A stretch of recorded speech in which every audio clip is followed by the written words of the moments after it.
fazer um aprofundamento naqueles conceitos que foram vistos na aula passada, com o objetivo de entendermos melhor todas as nuances que existem por trás dos conceitos de inteligência e artificial.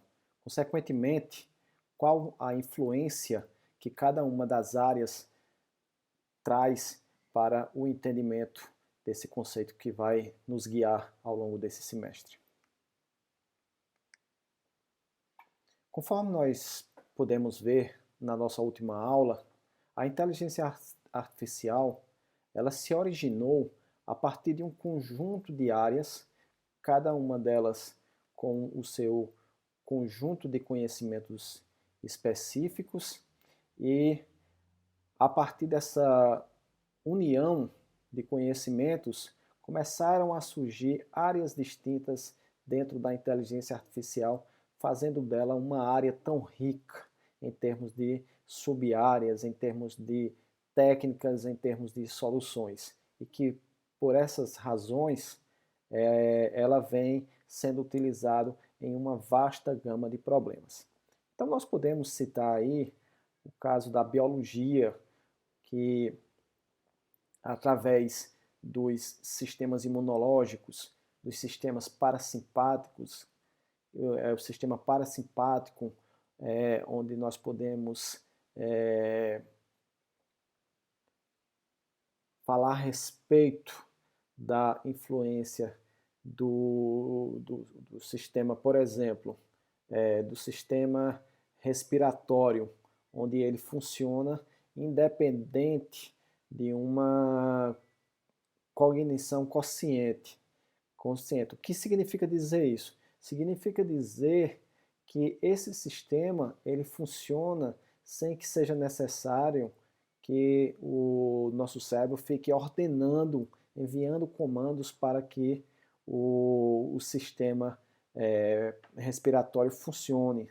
Então, nós temos um conjunto de funções no nosso corpo que funciona independente de uma ordem explícita.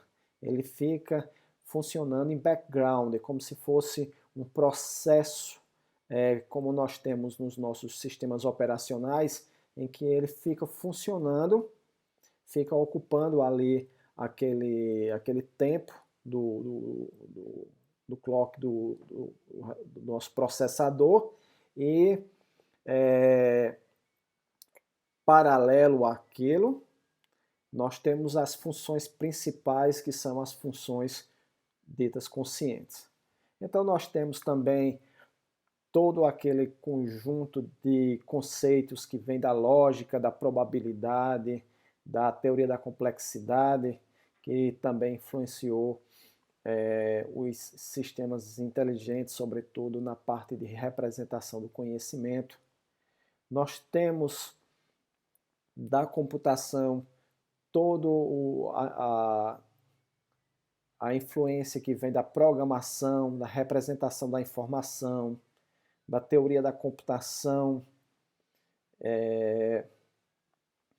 Em seguida nós temos aí a psicologia, que vem com uma contribuição por meio da psicologia cognitiva, do behaviorismo, que está relacionado com a questão comportamental.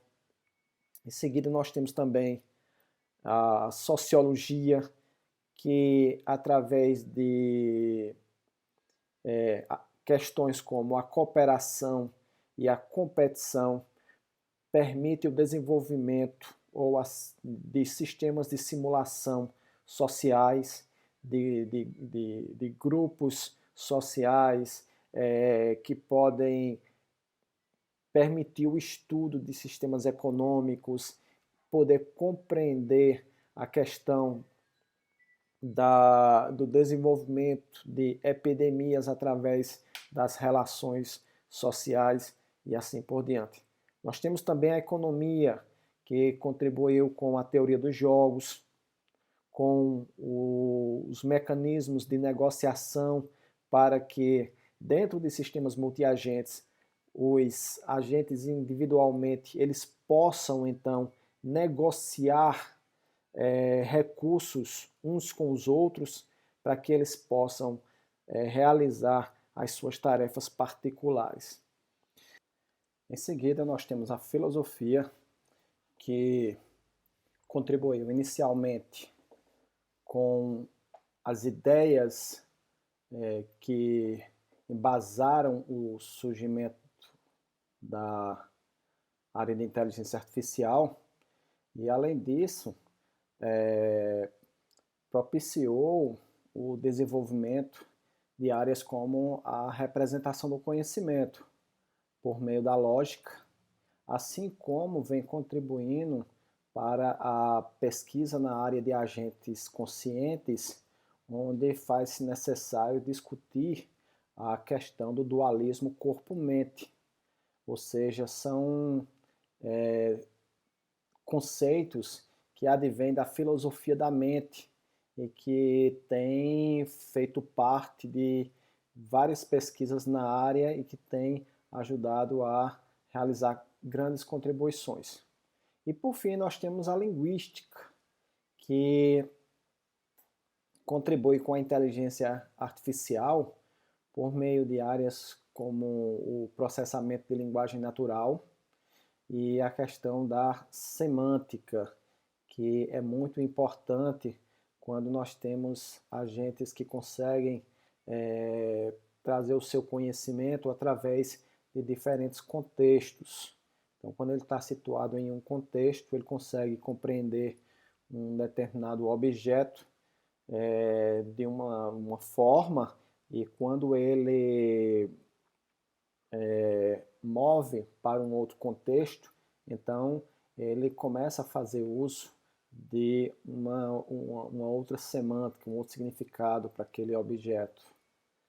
Então, a partir de tudo isso aí, nós podemos concluir que a inteligência artificial ela sintetiza conhecimentos, ela reúne conhecimentos que vêm de uma vasta gama de outras áreas, cada uma contribuindo de uma maneira diferente.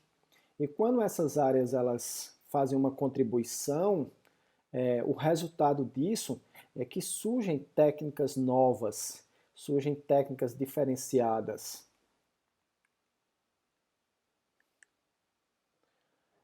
Bom, como consequência dessa contribuição dessas áreas diferentes, cada uma delas entendendo a inteligência de uma maneira diferente, é natural observarmos que diferentes entendimentos do que é inteligência artificial vieram a surgir. Ou seja, nós temos uma contribuição da biologia para a inteligência artificial e no meio do que vem nessa contribuição de todo o arcabouço conceitual, de sub-áreas de conhecimento formado a partir dos séculos, nós temos também a perspectiva do que é uma inteligência, como se dá uma inteligência, como se desdobram os processos até se atingir um pensamento ou um comportamento inteligente. Então, ao longo dos anos, foram sendo propostos conceitos diferentes de inteligência, cada um deles focando mais em um aspecto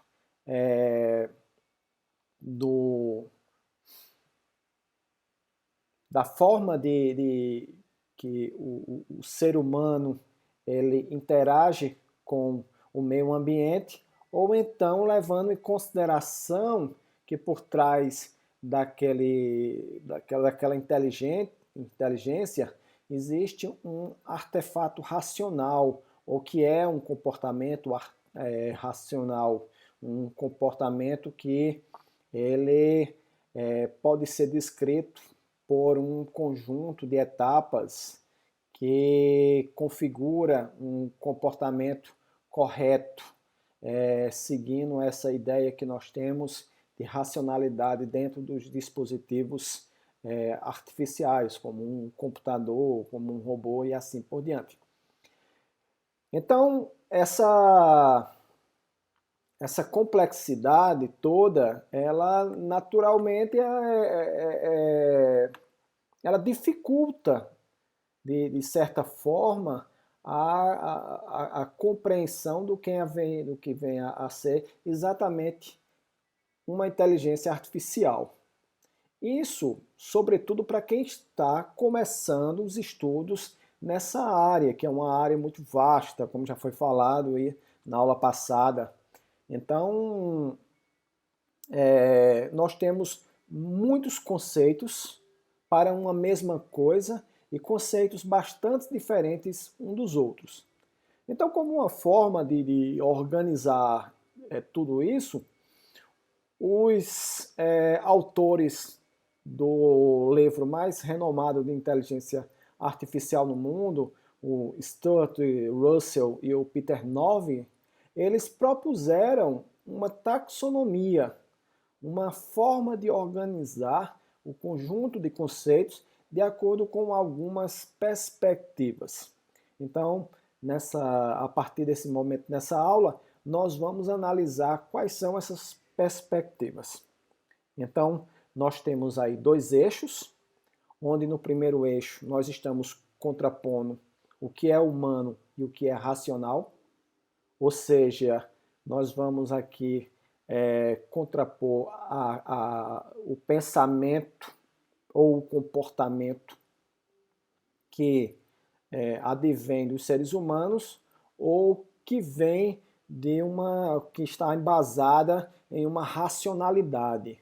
De um lado nós temos o pensamento humano, que é permeado de acertos e erros, de possibilidades de serem realizadas diferentes para uma mesma situação, ou seja, toda essa complexidade que, de uma forma intuitiva, nós já entendemos do que é o pensamento e o comportamento humano.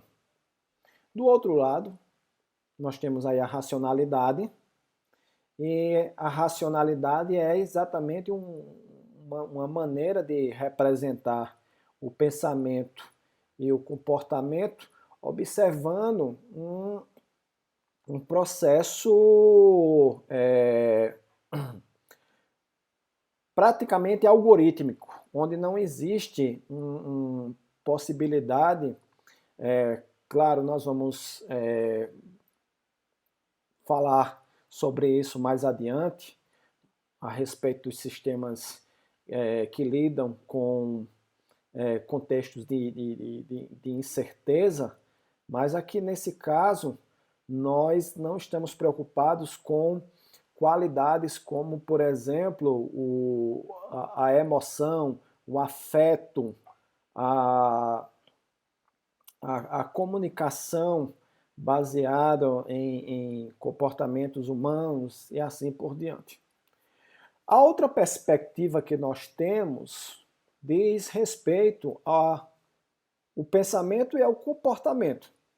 Então, quando nós falamos aqui na questão do pensar, então estamos nos concentrando na forma como o pensamento ele vai sendo elaborado e é utilizado para se obter uma solução, mas isso sem se preocupar com questões como, por exemplo, onde o agente ele está localizado ou inserido em um mundo externo. Nós não estamos preocupados em questões relacionadas à forma como o agente ele se transporta, se ele possui atuadores, como por exemplo, braços e pernas. Então nós estamos centrados em um conjunto de discussões que dizem respeito única e exclusivamente ao pensamento. Quando nós estamos pensando no comportamento, nós levamos em consideração também todas essas questões que dizem respeito à existência de um corpo.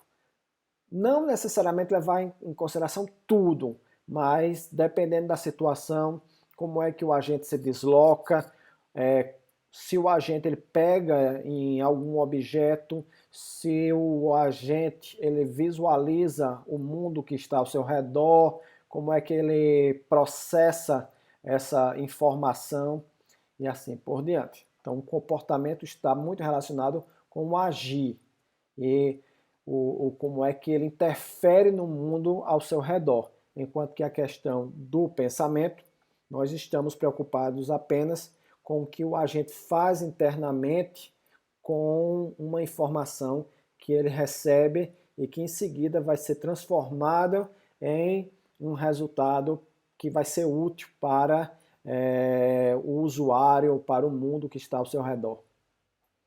Então nós vamos,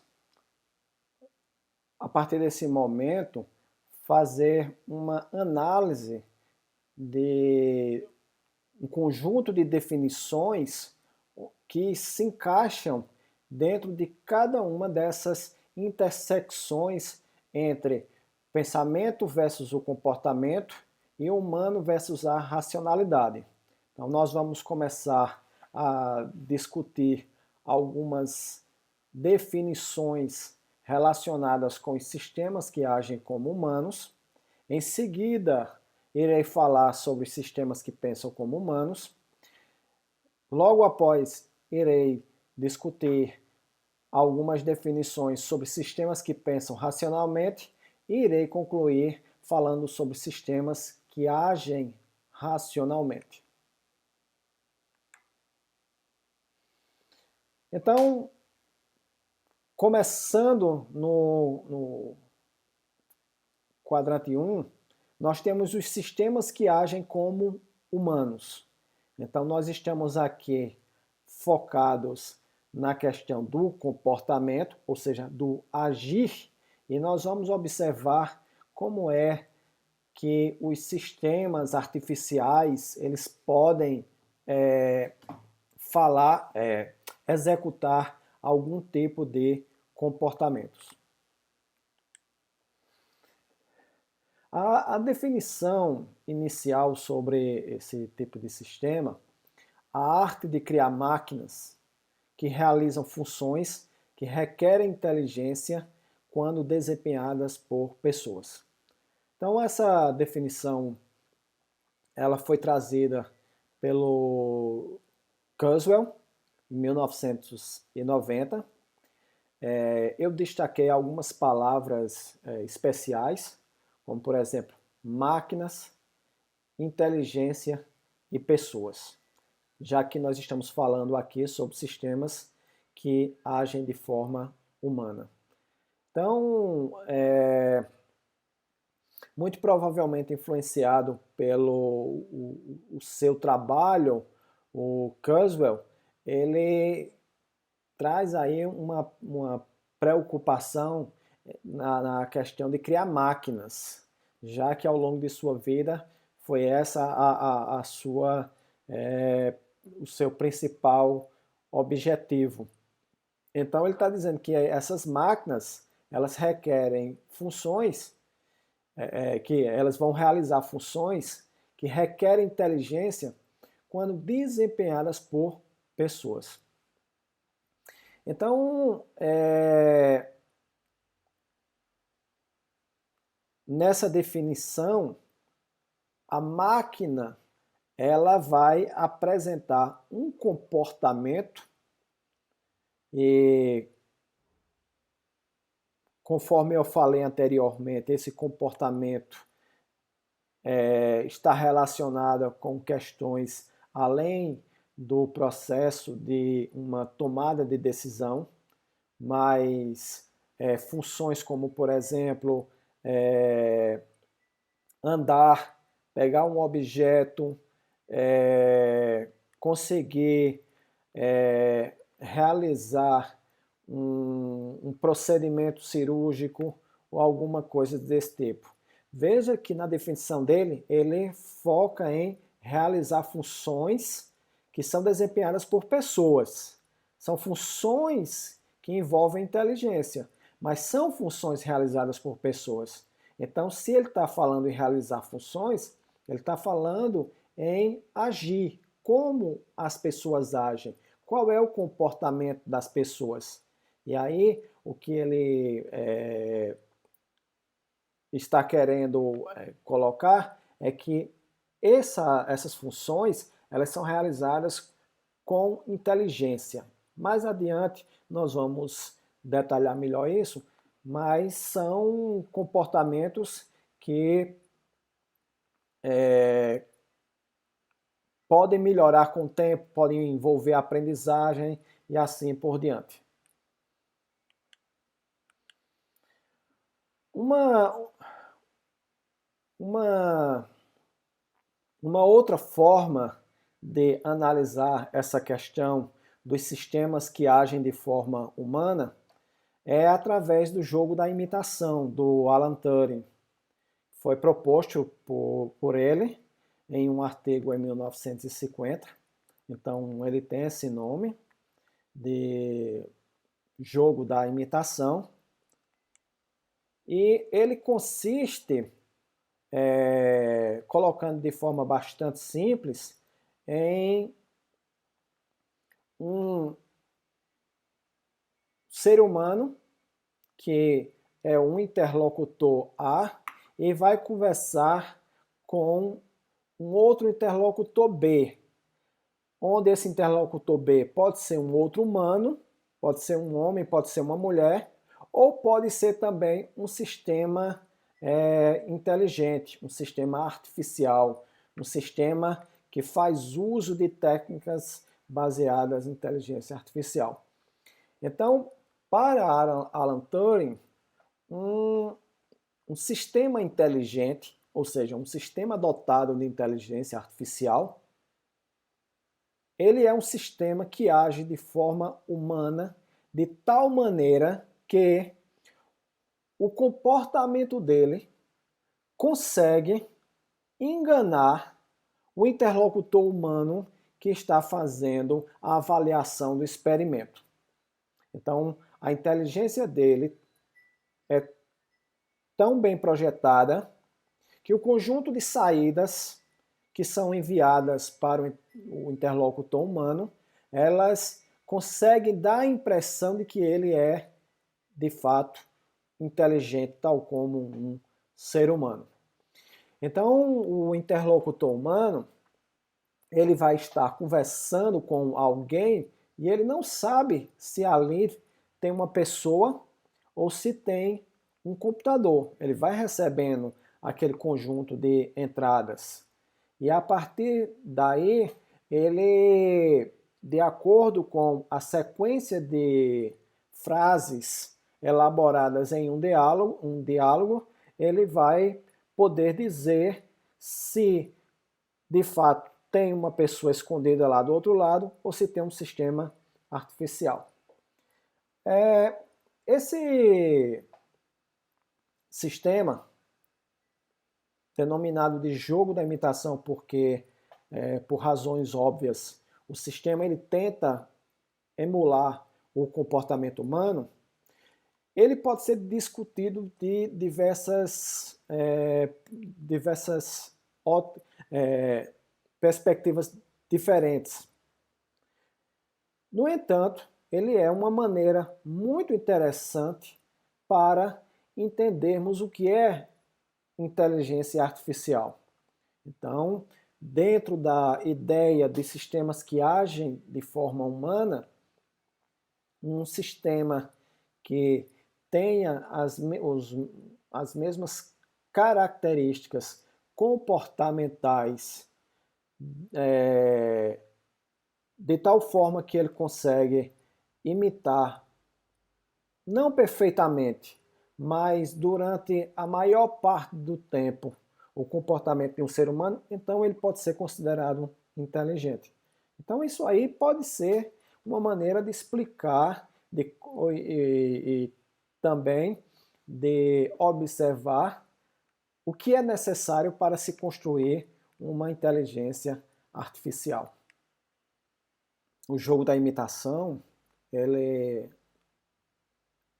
tem uma importância enorme na inteligência artificial por diversas razões. Uma delas é que ajudou a impulsionar diversas áreas da inteligência artificial. Veja que eu estou falando a respeito de um experimento, ou seja, de uma maneira de avaliar o grau de inteligência de um determinado sistema, ou seja, um benchmark, que foi proposto em 1950. Então isso é antes de existir teclado, antes de existir o monitor, antes de existir mouse, ou seja, todo esse conjunto de periféricos ou dispositivos que ajudam a melhor se relacionar com o computador e vice-versa.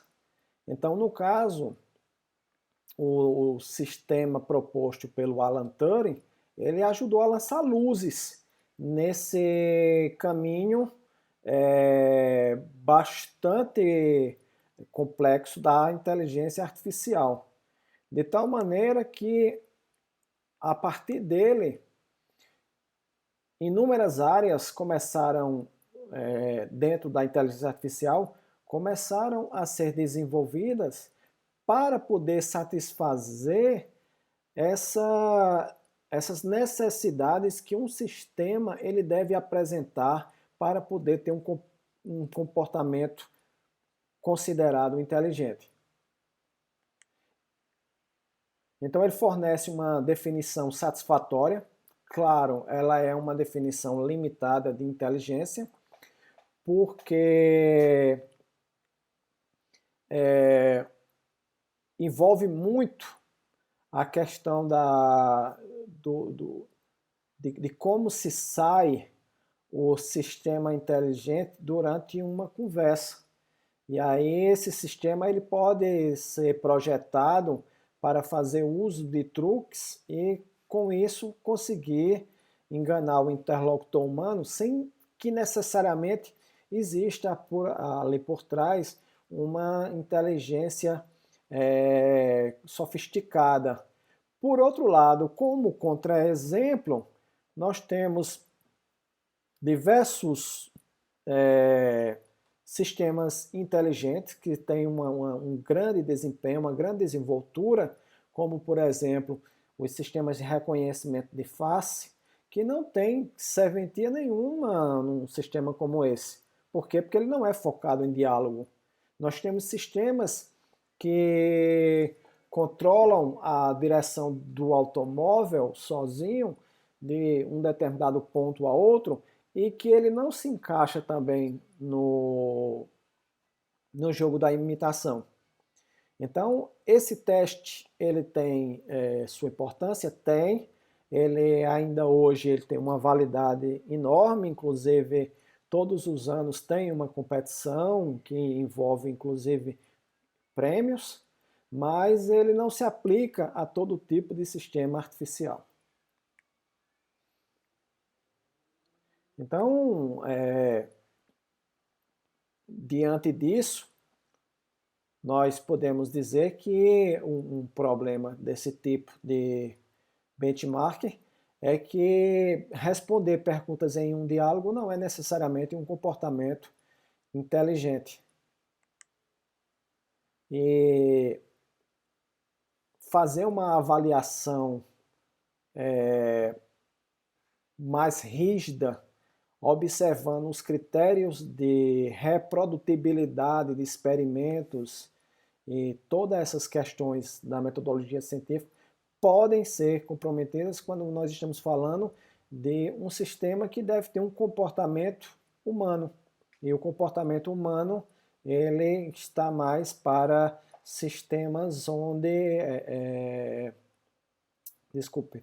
teorias que não se encaixam na exata e nesses experimentos onde se reproduz com a mesma precisão 2, 3, N vezes.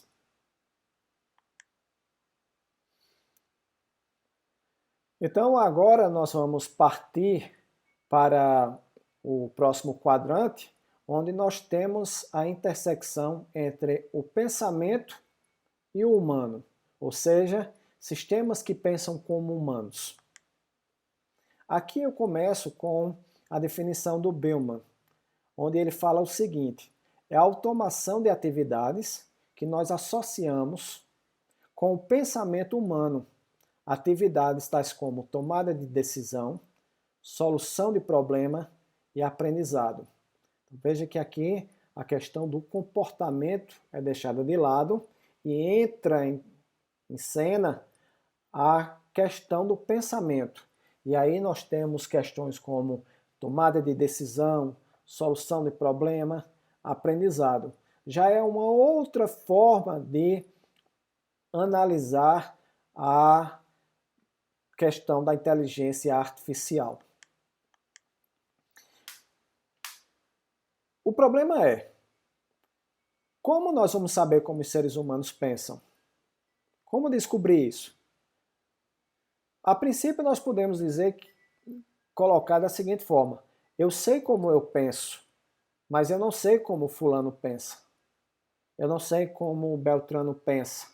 Então, por um processo de introspecção, ou seja, eu vou tentar compreender o funcionamento da mente humana pela introspecção, pela reflexão, pelo conhecimento, pelo pensamento observado, e vou então começar a elaborar modelos cognitivos, modelos que representem essa forma de pensamento. Em seguida, nós podemos também realizar experimentos psicológicos.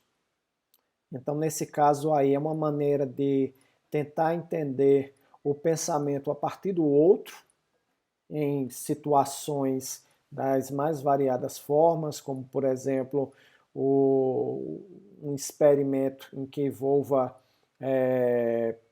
recompensas ou uma punição, e após isso induzir ou generalizar como se dá o pensamento humano.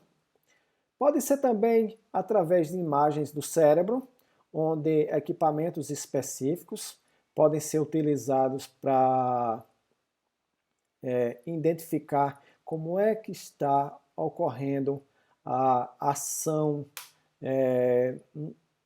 elétrica no cérebro naquele momento. E aí nós temos essa dualidade, né, entre a mente e o cérebro, conforme eu falei. Isso aí é uma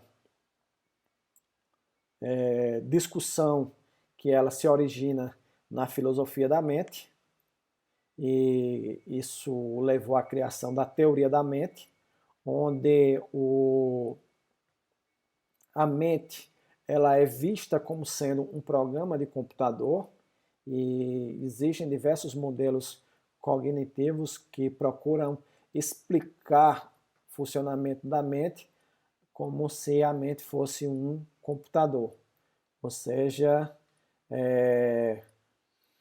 parte da ideia de que nossa mente ela tem uma arquitetura não física, mas uma arquitetura subjetiva de elementos que se comunicam entre si e que forma então essa elaborada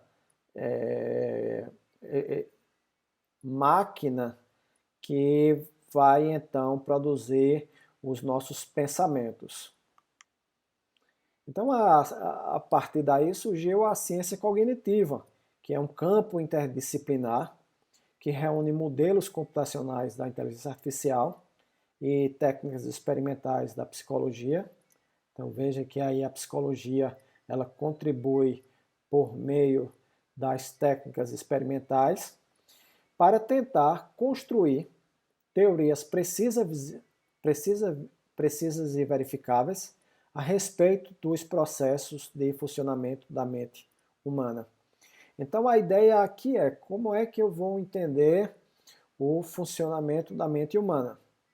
Então eu vou propor um modelo e dizer, esse modelo aqui, ele representa a mente humana, ele modela a mente humana.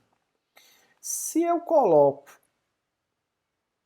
uma entrada X na mente humana, ou seja, eu apresento uma informação a uma determinada pessoa e ela me dá uma determinada resposta, ou seja, ela me devolve uma resposta Y, e eu faço a mesma coisa com o meu modelo, então eu estou dizendo que essa analogia, ela corresponde à realidade, ou seja, o meu modelo, ele tem o mesmo funcionamento de uma mente humana. Mas essa é uma discussão ampla, essas questões estão sendo trazidas para que você possa ter uma noção da gama de possibilidades que existe no meio acadêmico em relação à compreensão do que é a inteligência artificial e quais são as suas potencialidades. E ao longo não só desse curso, mas ao longo da sua vida acadêmica, tanto na graduação ou se você quiser seguir uma pós-graduação, um mestrado, um doutorado na área de inteligência artificial, você sabe que essas áreas existem e vai poder então enveredar por elas e escolher um campo de pesquisa específico. Agora nós vamos nos concentrar no terceiro quadrante, onde nós vamos agora falar sobre o pensamento com racionalidade, ou seja, o pensamento racional. A gente poderia colocar de uma maneira bem simples o pensamento certo, pensar corretamente, pensar de acordo com o esperado. Então eu começo apresentando a definição de Shinyaki e McDermott, onde nós temos o seguinte, é o estudo das faculdades mentais através do uso de modelos computacionais. Em seguida nós temos o seguinte, é o estudo das computações que tornam possível perceber, raciocinar e agir. Bom, aqui nós temos a questão do raciocínio e das faculdades mentais, ou seja, Shinyaki, ele traz a ideia, e McDermott, ele traz a ideia do estudo das faculdades mentais, ou seja, do pensamento. Winston traz a ideia da percepção, raciocínio, agir, sendo que aqui é bom chamar a atenção que o raciocinar é que vai ser a parte mais importante. E essas questões relacionadas com a inteligência, elas vão sofrer uma influência da racionalidade. Ou seja, nós vamos ter um pensamento que funciona de acordo com o projetado. Um pensamento que vai ocorrer de acordo com o esperado. Então, por isso que nós dizemos, o computador ele é racional. Então você não pode esperar um comportamento dele, você não pode esperar um pensamento dele além daquele para o qual houve um projeto anterior. Ou seja, o computador é um autômato. O computador ele possui um conjunto de estados e transições e para cada estado, a partir de uma determinada entrada, de um determinado input, você sabe qual é o resultado. Então nós temos lá o autômato, nós temos uma tabela que representa esse autômato. Então você sempre sabe qual é a saída se o sistema artificial se encontrar em determinado estado. Então, não esqueçam que aqui nós temos um autômato. Então, um dos primeiros a pensar sobre essa questão do pensamento racional foi o Aristóteles, na Grécia Antiga, quando ele propôs a codificação do pensamento correto ou do pensamento preciso.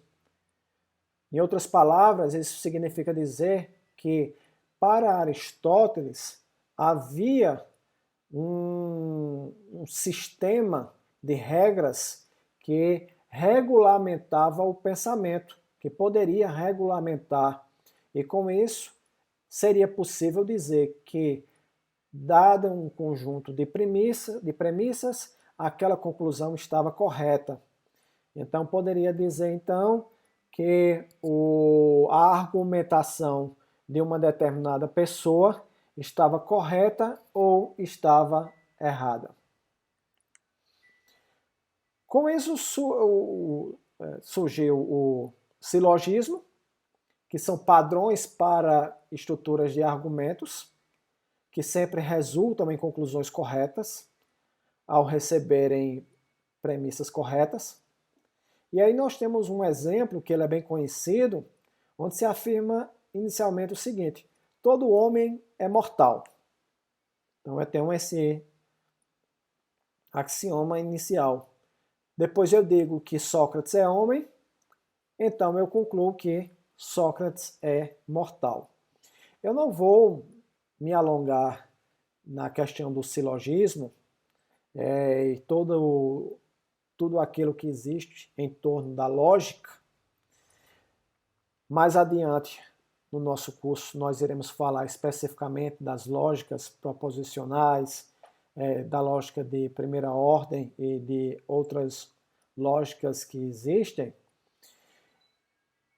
Mas é preciso a gente, nesse momento, entender aqui que a ideia de Aristóteles é que um sistema considerado inteligente, colocando dentro dessa perspectiva, trazendo o que Aristóteles propôs para essa discussão da inteligência artificial, é que um sistema que pensa racionalmente, ele deve realizar tarefas, ele deve elaborar um diálogo seguindo uma ordem lógica. Então, isso que é considerado inteligente. Então, a lógica, a matemática e a computação, elas se fundem nesse processo aí para poder desenvolver uma inteligência artificial.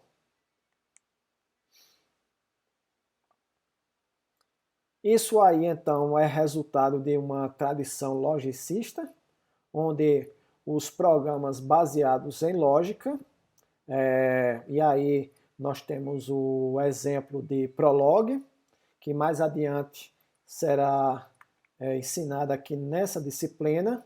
Ela é utilizada para se criar sistemas inteligentes. E essa linguagem ela faz uso de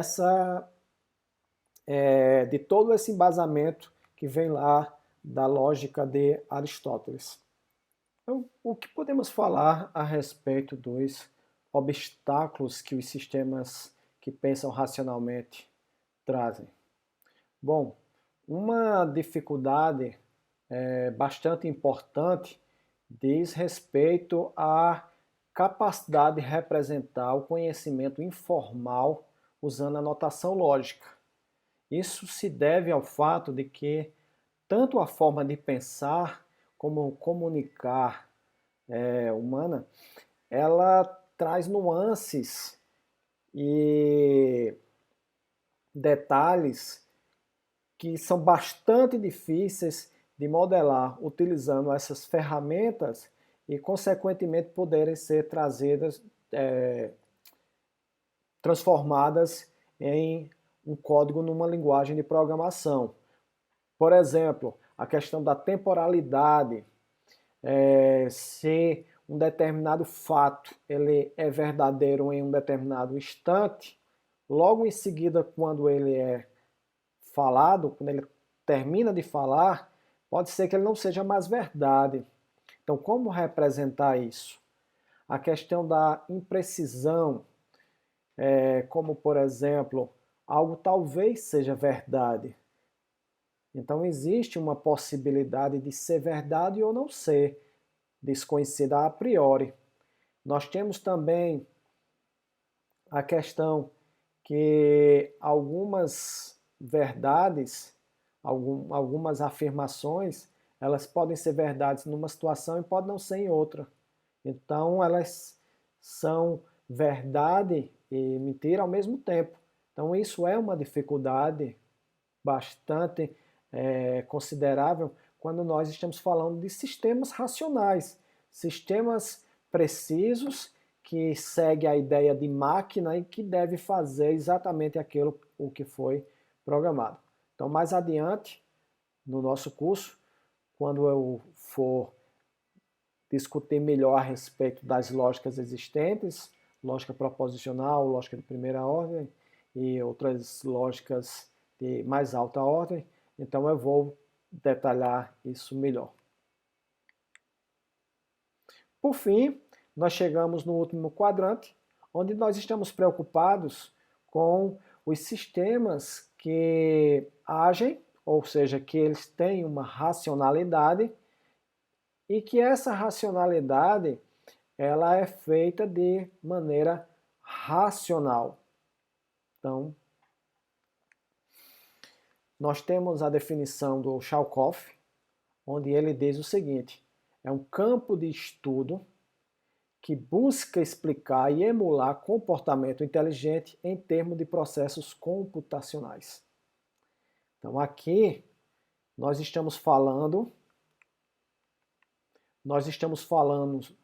de sistemas que buscam imitar o comportamento inteligente através dos processos computacionais. E aí, quando eu falo de processos computacionais, nós podemos pensar em termos de programas que estão simulando alguma coisa, ou eu posso estar falando de robôs que também estão simulando o comportamento de uma pessoa ou de um cachorro, um cavalo ou alguma coisa desse tipo. Então, nessa definição aí, a inteligência artificial, ela se apresenta como sendo uma área de estudo que se preocupa com a emulação do comportamento. E essa emulação ela é feita de maneira racional, ou seja, seguindo um projeto que foi modelado anteriormente e que todos os seus processos devem seguir um algoritmo, deve seguir a ideia de máquina de Turing, ou não está incorreto falar máquina de Turing, mas que dentro de um entendimento mais simplificado, vai se comportar como sendo um autômato finito.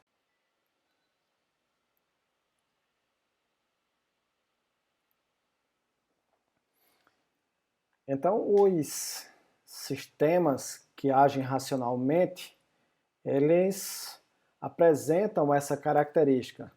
São sistemas que agem, ou seja, são agentes, e eles agem de acordo com um determinado projeto.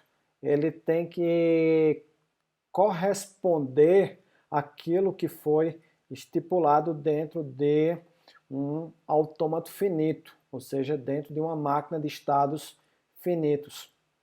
Então, quando nós falamos de agentes racionais, quando nós estamos falando de agentes computacionais, esses termos, eles representam essa ideia, aquela de sistemas que agem racionalmente.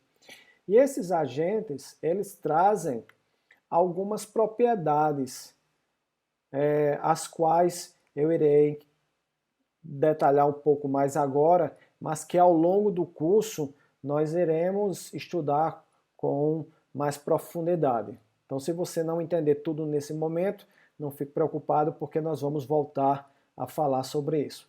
A primeira delas diz respeito à autonomia. Então, um agente, ele é autônomo porque ele tem capacidade de decidir de forma autônoma quais ações ele deve realizar.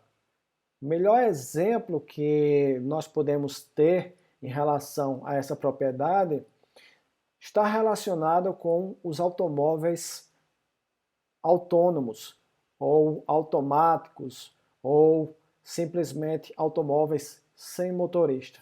Então, sem haver a interferência de um agente humano, dando orientações ou segurando na direção, esses automóveis eles saem de um determinado lugar e conseguem chegar com segurança a um outro ponto da cidade ou da região. Então esse agente ele age de acordo com os seus interesses. E os seus interesses aí vão ser baseados em questões como, por exemplo, os recursos que ele dispõe, se ele quer maximizar o valor de uma determinada variável de desempenho, como por exemplo a variável tempo. Então ele quer escolher um roteiro de viagem que seja o mais longo possível. Ele pode então preferir não escolher um determinado caminho por uma outra razão, como por exemplo segurança naquele momento. Então o agente, nesse caso, ele é autônomo porque ele faz aquilo que ele considera que é o mais adequado e não fica esperando um comando de um agente externo, de um humano ou algo desse tipo. Uma outra propriedade é a capacidade de percepção.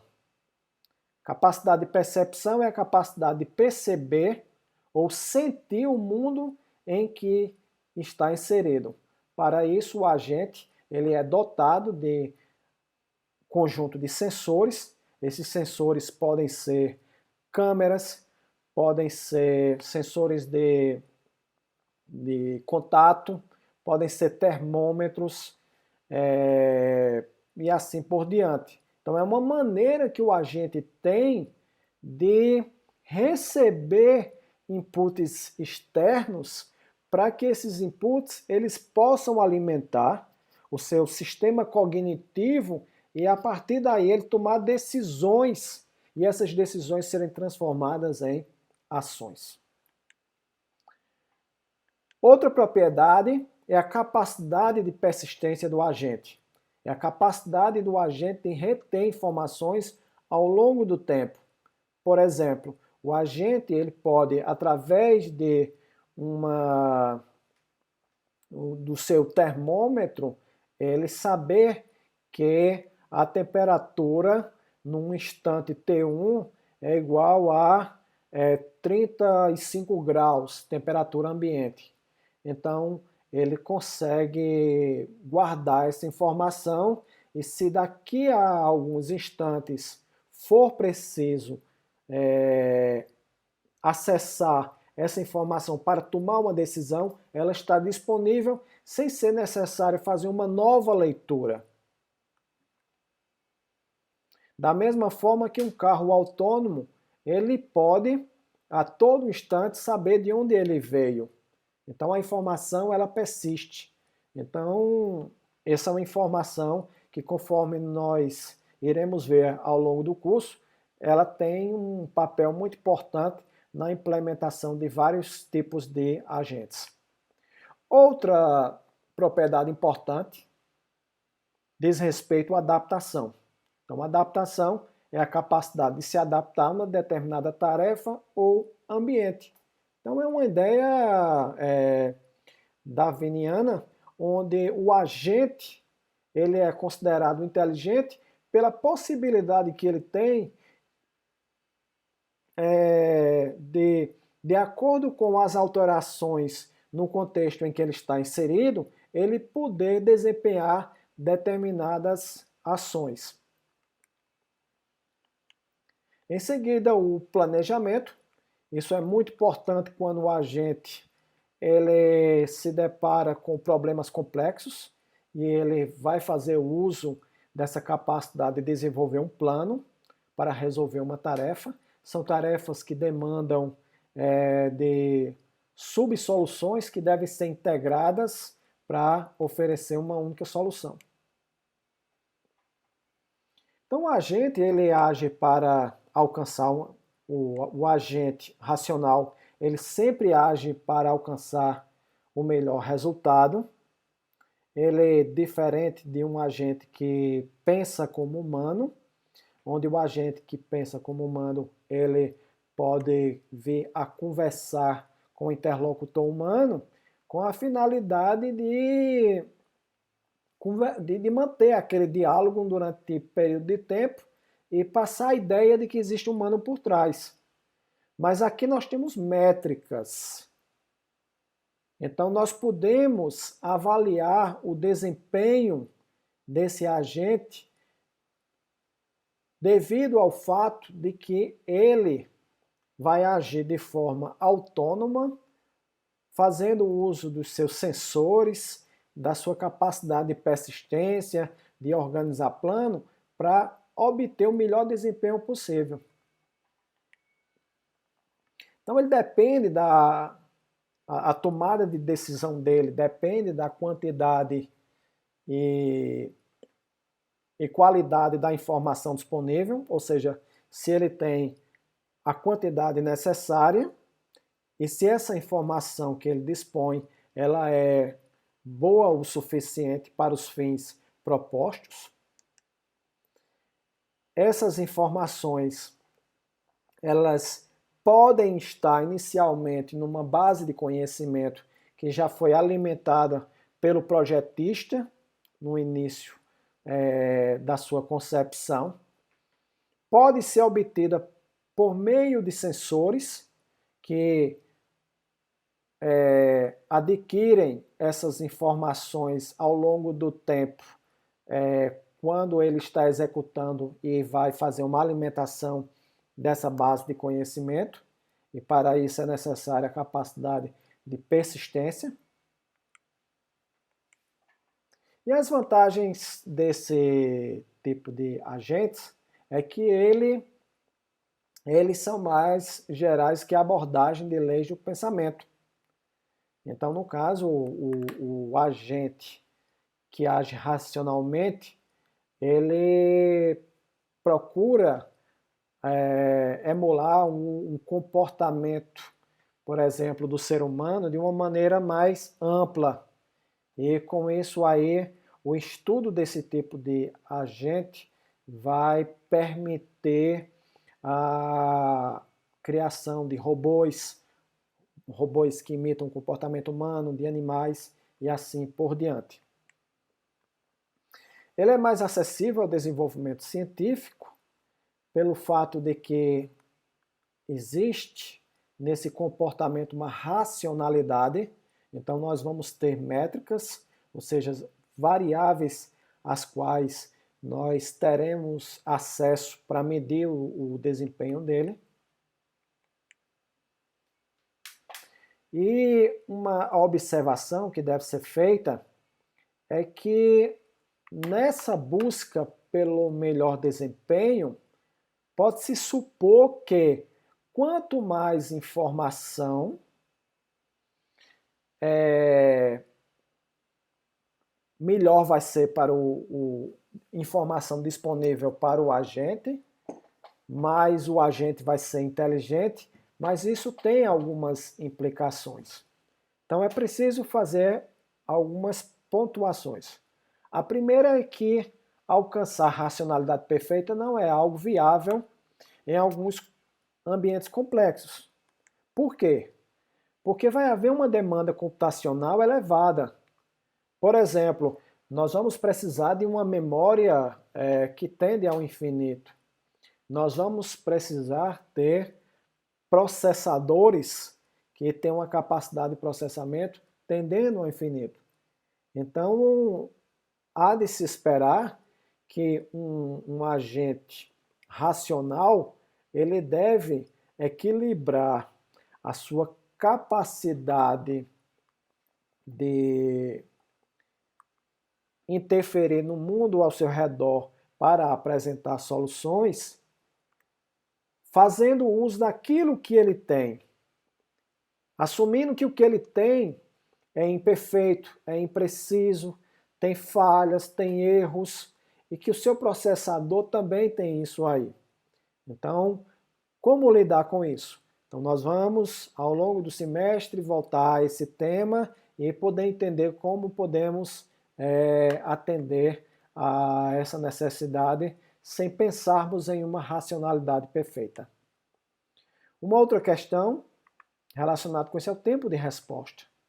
Então, se o agente ele está emulando um comportamento de um humano ou de um animal em determinada situação, como, por exemplo, emular o comportamento de um bombeiro ao salvar vidas, então é de se esperar que o tempo de resposta daquele agente ali robótico seja o menor possível, para não colocar em risco a vida daquela pessoa.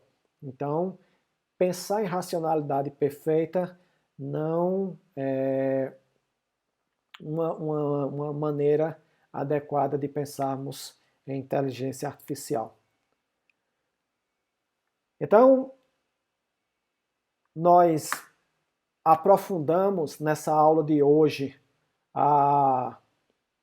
o entendimento do que vem a ser a inteligência artificial, de acordo com essas perspectivas. De um lado, o pensamento e o comportamento, do outro lado, o humano e o racional, e com isso nós podemos enriquecer o nosso conhecimento sobre o que é a inteligência artificial e vermos que ela é uma área bastante vasta e que, de acordo com o quadrante que nós nos situamos, nós podemos ter sistemas que têm características distintas. Então, cabe a cada um de nós, de acordo com o problema em mãos, poder escolher qual é o tipo de solução que nós vamos utilizar. Então, na próxima aula, nós vamos, a partir desse entendimento, começar a entender quais são os diferentes tipos de agentes, para em seguida nós vermos quais são as técnicas que podem ser colocadas dentro deles. Obrigado e até a próxima aula.